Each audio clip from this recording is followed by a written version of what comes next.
Bayonetta 2 never strives to be anything less than the purest, rarest kind of action game experience, one that values skill, reaction times, and sheer spectacle over all else. Realism and storytelling be damned. It is a masterclass in pure, unadulterated action game design, where its insane, eye-popping visuals meld effortlessly with some of the sharpest, most joyful combat to have ever graced a video game. There's no fluff to get in the way of all the action either. Unlike its predecessor, Bayonetta 2 rarely lets the action stop. The story stitching everything together is utter nonsense. A tale of a battle between the forces of Paradiso, Inferno and Bayonetta, and filled with cheesy characters, sight gags and sexual innuendos. But it's fittingly absurd, expertly pushing you into ever more outlandish and spectacular battles. By the time you reach the latter half of the game, the action rapidly escalates into multiple "whoa, what the hell just happened" moments before climaxing into some of the most absurdly weird and wonderful boss battles to have graced an action game. And really, out on the battlefield is where you'll want to spend most of your time in Bayonetta 2. Its combat is absolutely stunning. The basics are explained briefly, but Bayonetta doesn't hold your hand via convoluted tutorials. All it gives you are the absolute essentials you need to survive its early stages. It's up to you to learn more complex moves. It's in the design of the levels themselves and the enemies that populate them where you're encouraged to learn new combos and improve your skills.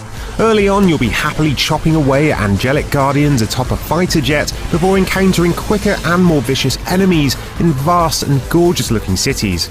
Death comes quickly to those who fail to adapt, but it's in this learning by doing that you're rewarded with a real sense of accomplishment, one that you simply don't get from being told what to do.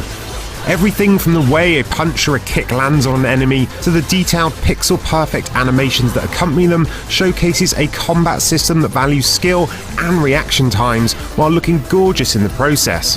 Even a few minor frame rate issues do little to detract from it, but it would all be for nothing without Witch Time, the slow-motion dodging mechanic that's often mimicked but never bettered.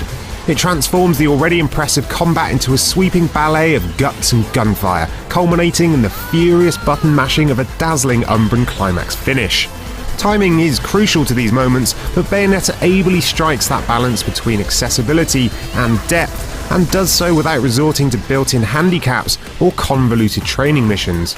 The smooth, seamless flow of gratuitous gore and eye-popping visuals that follows the most dramatic of your encounters make for a wild ride almost impossible to put down. Making it to the end credits barely scratches the surface of Bayonetta 2. There are performance-based medals doled out after every battle, harder difficulties to try and master, and Nintendo-based Easter eggs and costumes to discover. Plus, Tag Climax's two-player online co-op is excellent too, letting you do battle with enemies not in the main game and earn bonus halos by betting on your performance against that of your online partner. Then there are the hidden battles to find in each chapter, different accessories and weapons to buy and pick up from fallen enemies, and tricky challenges that have you trying to defeat enemies without taking a single hit, but they're challenges you'll want to experience again as soon as you put down the controller. Bayonetta 2's combat is so expertly constructed and its presentation so joyously insane that you'd have to try so very hard to get bored of it all. In a year filled with the promise of ever more elaborate experiences on all these shiny new consoles, that Bayonetta 2, a homage to classic game design and escapism, should be the most fun I've had playing a game all year, is unexpected. But maybe it shouldn't have been. After all, its predecessor still stands as one of the finest games of its genre. To have surpassed that with Bayonetta 2 and to have created a game that will be remembered as an absolute classic is nothing short of astonishing.